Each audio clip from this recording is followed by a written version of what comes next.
jarul sax léegi honorable yow léegi fa ngeen di dugali parce que instant yi jël ngeen vacances moom ba octobre le 2 ngeen commencé. Ah donc ils sont en vacances maintenant? Oui. En vacances. Ah léegi yaa ngeen vacances? On est en vacances parlementaires. Pas en vacances. mais ñu ngi dem nag pas pareil. Précisez ko. C'est bon nga koy wax mu xaar ma expliquer après naa la expliquer lu tax fa la lañ def. léegi yéen a ngi en vacances parlementaires. waaw le 2 ngeen ubbi li nga xam ne moo di assemblée nationale bi. est-ce que mënoon nga ñu indil li nga xamante ne jàpp ngeen ni def ngeen ko ci ay coppite ak ay jéego yu wuteeg lool ci 14e législature bi.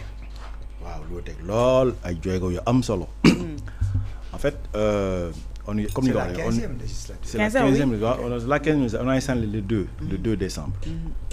2 décembre, ba tey jii 7 mois là. 7 mois yi am noo xam ne noonu la ñu fekkee Assemblée nationale. Dans son fonctionnement, dans son administration et dans aussi la façon de Et dans son financement. Et dans son financement aussi, n'est-ce pas? Avec un budget qui a augmenté de 2 milliards entre 2024 et entre 2023 et 2024. Exactement. Voilà. Léegi ñu am président lay wax sax président El Malick Ndiaye mu ñëw xool prendre du recul avec ses équipes ñu constater naka la Assemblée nationale di fonctionner mu ne kat lii bu ñu bëggee am Assemblée nationale bu fonctionner dans la normalité de manière drastique ñu changer il faut ñu am loo xam ne noonu la ñuy moderniser l'Assemblée nationale. mu jëm ko def nag ci ay pàcc yu bëri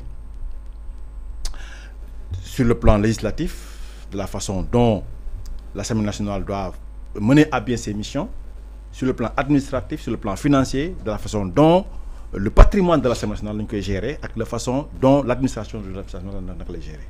naka lañ koy gérer loolu mooy le constat disons macro.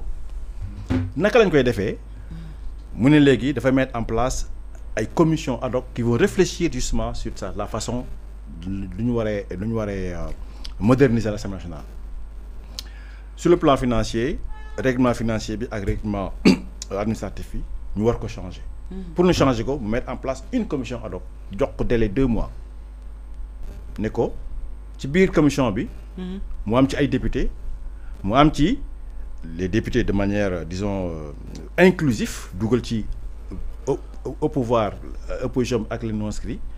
dugal ci ñi nga xam ne ñoom ñooy l'administration de l'Assemblée nationale ne leen léegi 2 mois leen may pour nga produire un rapport. Donc ça c'est le plan sur le plan administratif, sur le plan financier. C'est au prorata ou bien? Au prorata. C'est-à-dire que en fonction de la force la ñuy dugal nit ñi. Voilà. S'il y a 10 personnes, les 7 viennent de Pastef. La majorité. Hein? Voilà. Peut-être un vient de Taku et l'autre vient de non inscrits.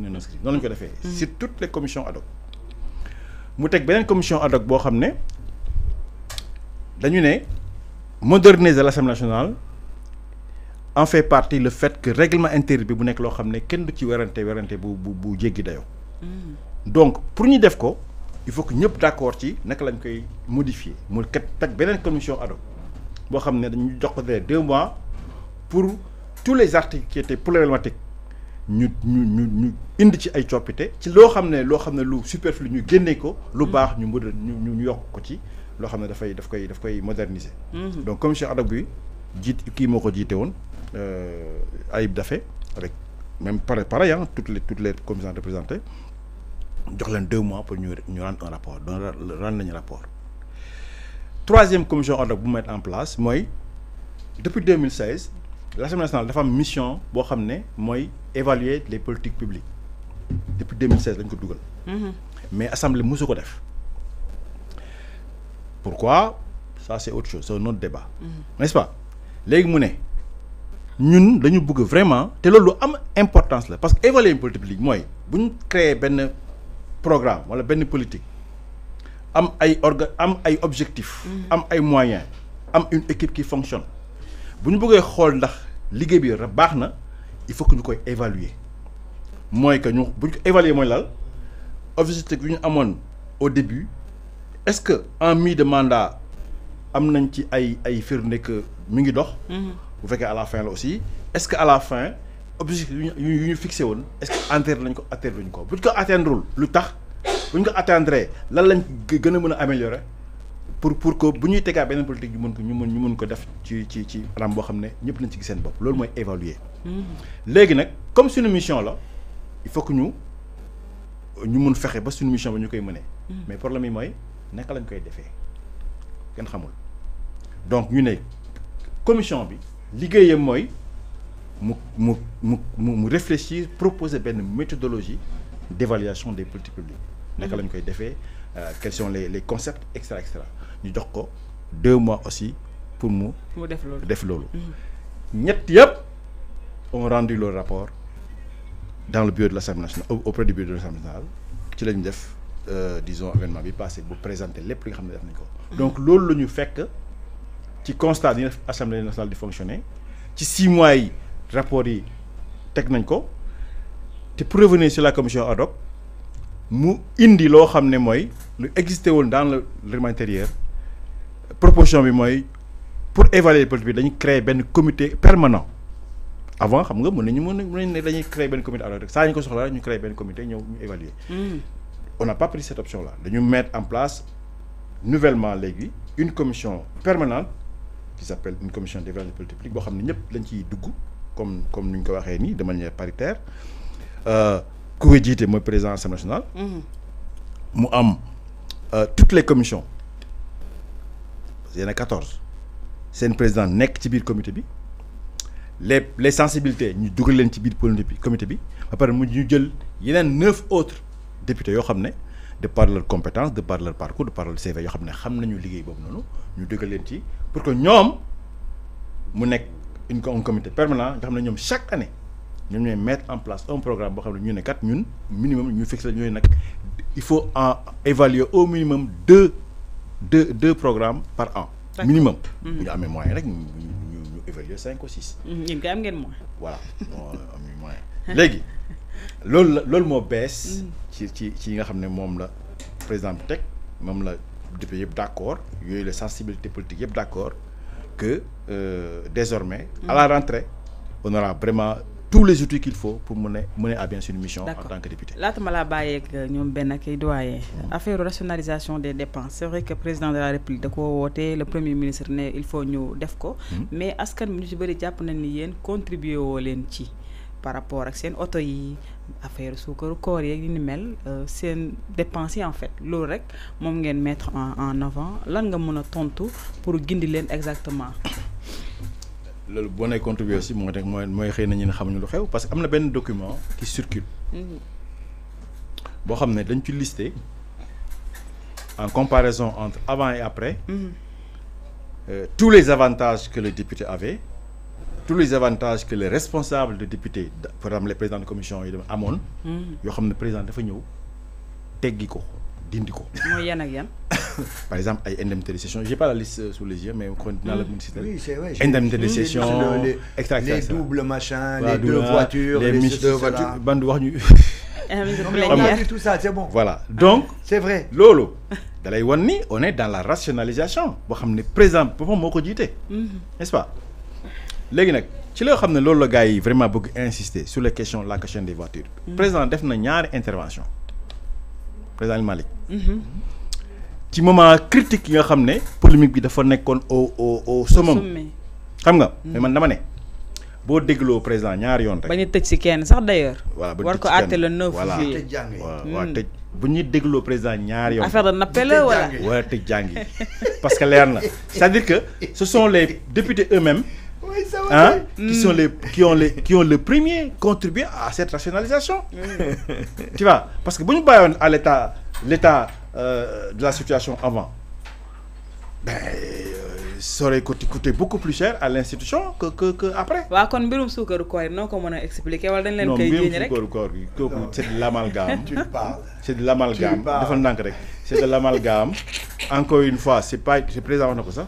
Tu as récupéré les 100 000 yow jël nga 100 000 yi. ça n'a rien à voir. non mais jël nga 100 000 mais benn xaaral ma wax ba pare. non mais jël nga 100 000 yi ou jëloo 100 000 il paraît que benn. jël nga 100 000 yi wala jëloo 100 000 laaj ko daal li mu wax c'est important bàyyi ko bu nga benn may ko parce que il paraît que 100 000 yi si la bokk. waaw dinaa la wax. mais honorable il paraît que chaque groupe parlementaire ci loolu laay ñëwaat. waaw jël naa 100 000 waaw chaque groupe parlementaire day am budget boo xam ne dañ ko koy dencal. waaw mooy ba tey ci suukaru koor yi ba ñu ayib dafee leeralee parce que nee na ba mu suukar koor amul. voilà nee na il paraît que chaque groupe parlementaire day am budget buñ koy jagleel.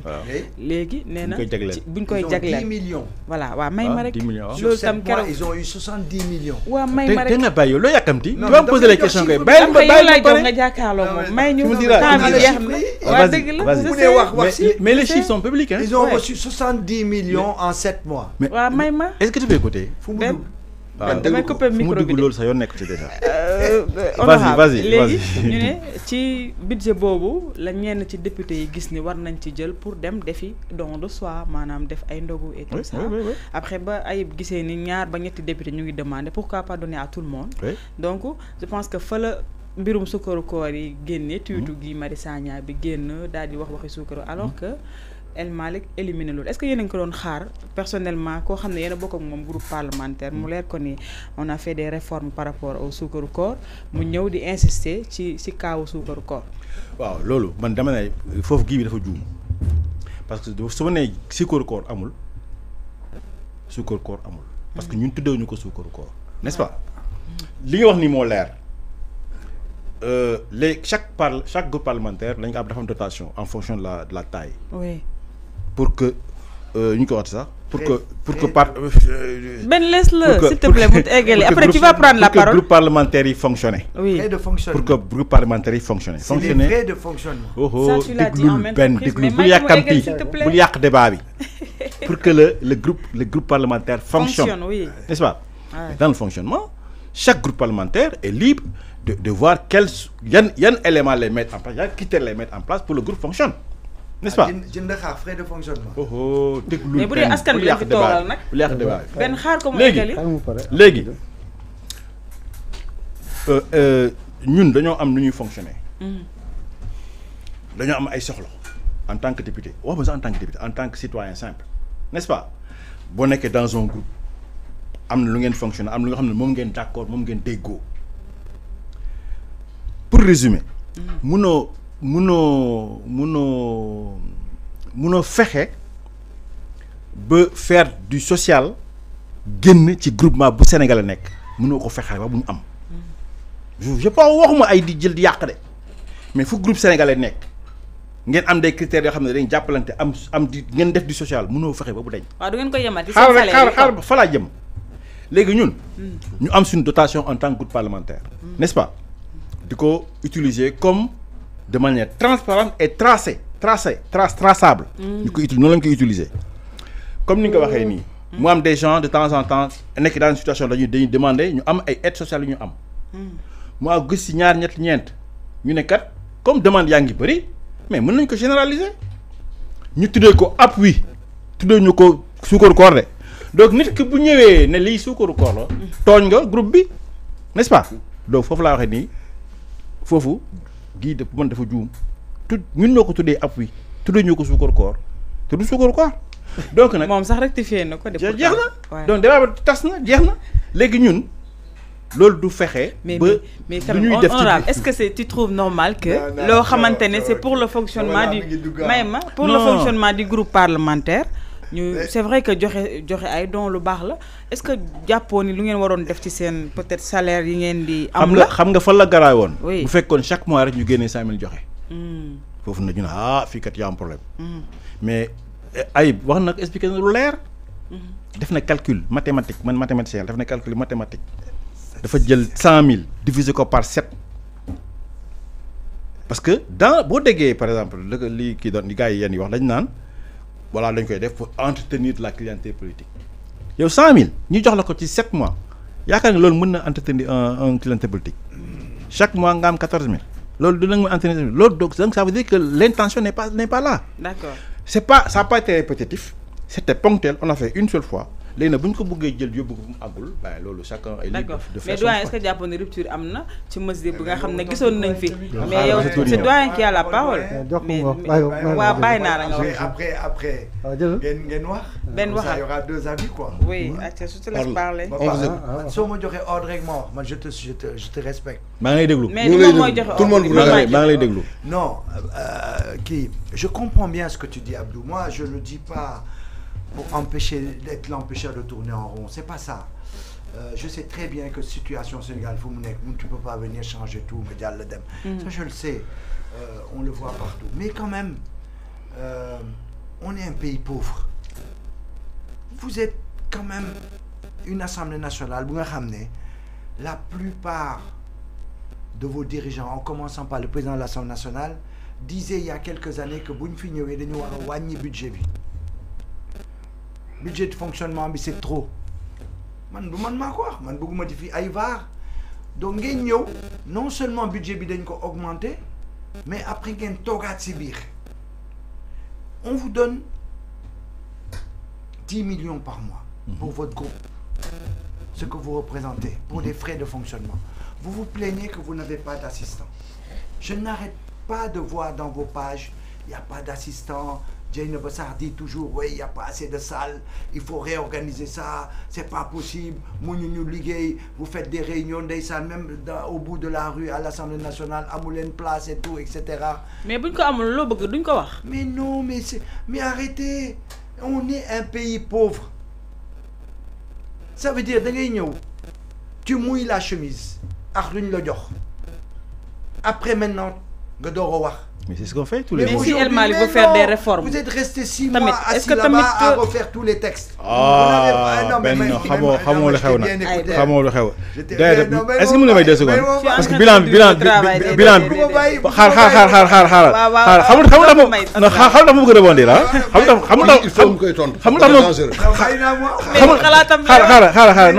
Non xamul dama bëgg rebondir parce que li ma wax moo tax ma am lu ma fàtte woon ci bilan bi. Oui, parce que dafa ne on est resté là-bas à voter des lois. Mais xamul ni dans le bilan, ce que j'ai oublié de dire. Oui. Amuñu auto amuñu dara. Waaye dafa lang rek xaar rek. Mais waaye chaque jour député bi toogul di nelaw de toogul di bureau am de xam nga on fait des tournées, on fait de la capitation, on fait des séminaires etc. Chaque jour. Tey en rigolant, on a dit on est en vacances. Les députés sont en vacances. Mais non, on est en vacances parlementaires, on n'est pas en vacances. La preuve, le 30, on est en vacances parlementaires, mais entre le temps, chaque jour, on a des programmes. On n'est pas en vacances. Vacances parlementaires, mais on n'est pas en vacances. Donc je voulais dire, merci pour la précision. J'ai dit, parce qu'ils disent que nous 8 heures, pareil minuit, de nuit bizarre. De la taxi le lendemain, patati.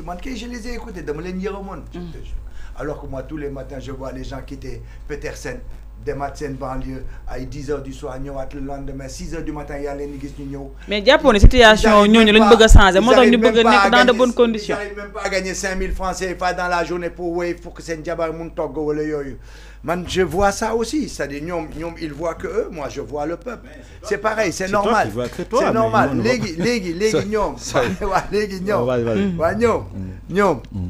Ils ont besoin d'assistants. Ils ont 10 millions dans le groupe parlementaire. Qu'est-ce qui t'empêche de payer ben ou 2 assistants à ces 10 millions? Non, nous devons essayer de voter loi pour des assistants. Ça dit encore, nous c'est-à-dire qu'il va falloir qu'on trouve des salles, il va falloir qu'on trouve même des télés dans les bureaux des vice-présidents de l'Assemblée nationale. Voilà. Mais non, c'est-à-dire que il faut que ces députés-là sachent.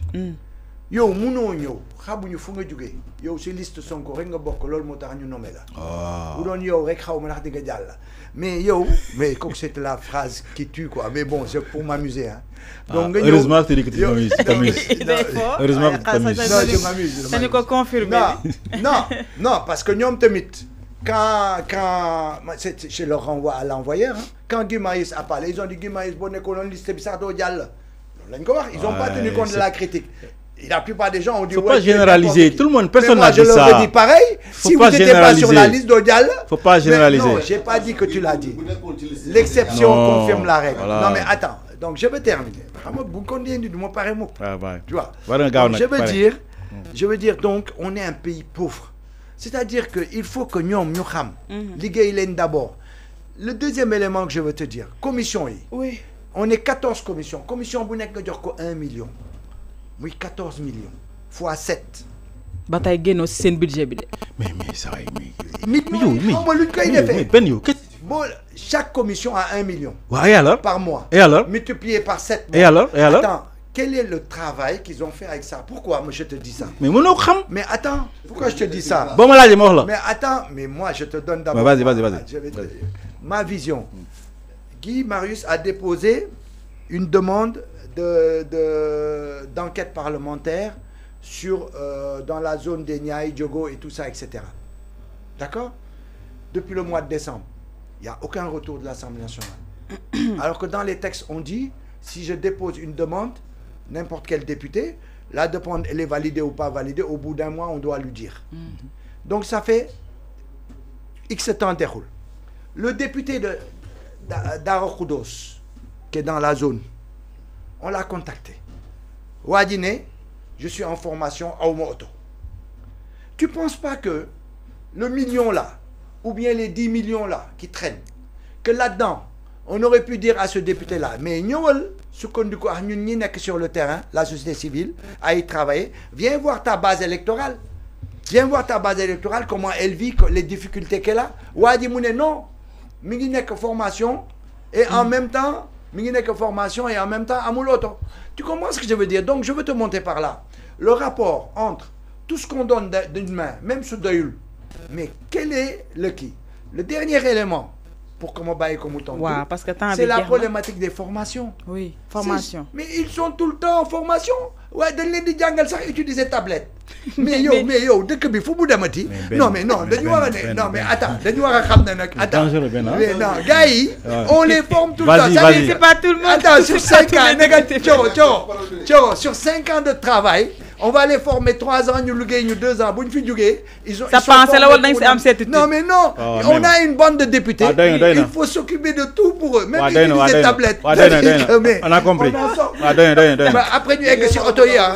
Non. Ben Tabi, il a 2 minutes. D'accord. Vous m'avez arrêté encore. Le député. Je pas d'accord. Député de Ndoyoa. Moi, madame. Le président de l'Assemblée nationale, il arrive, il dit, moi, mes députés, de l'union à taxi.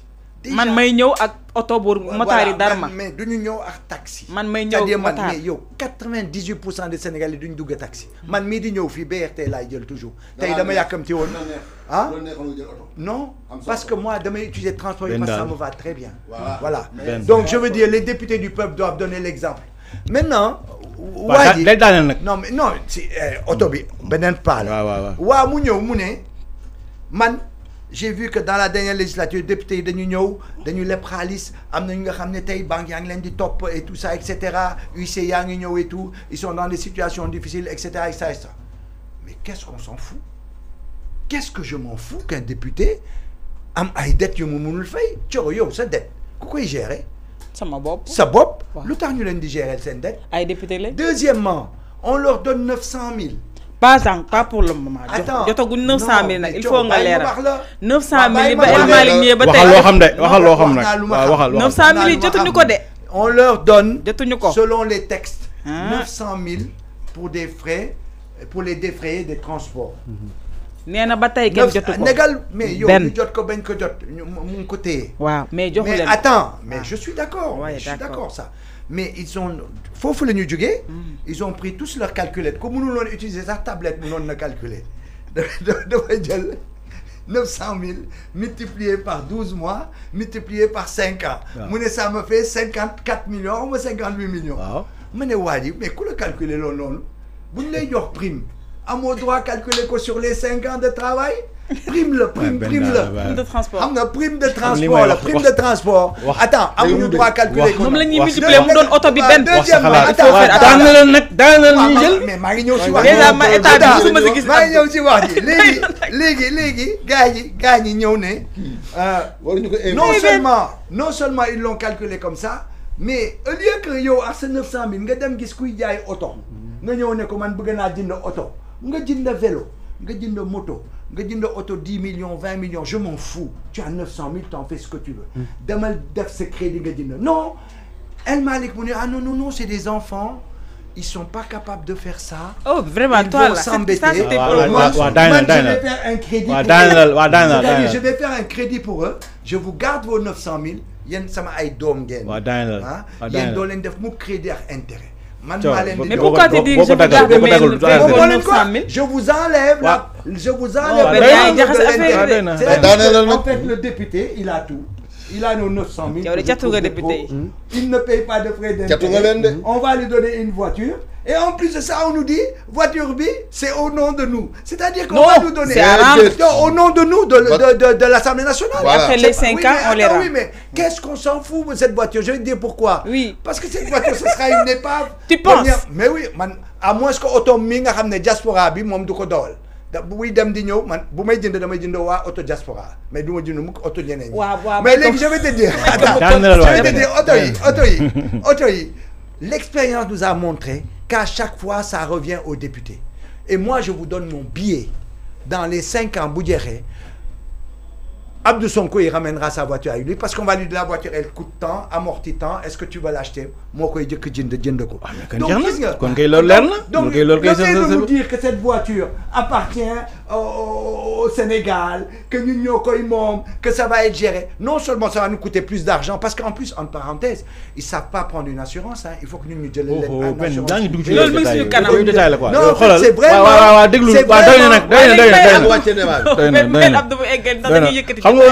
On est en train de rigoler, mais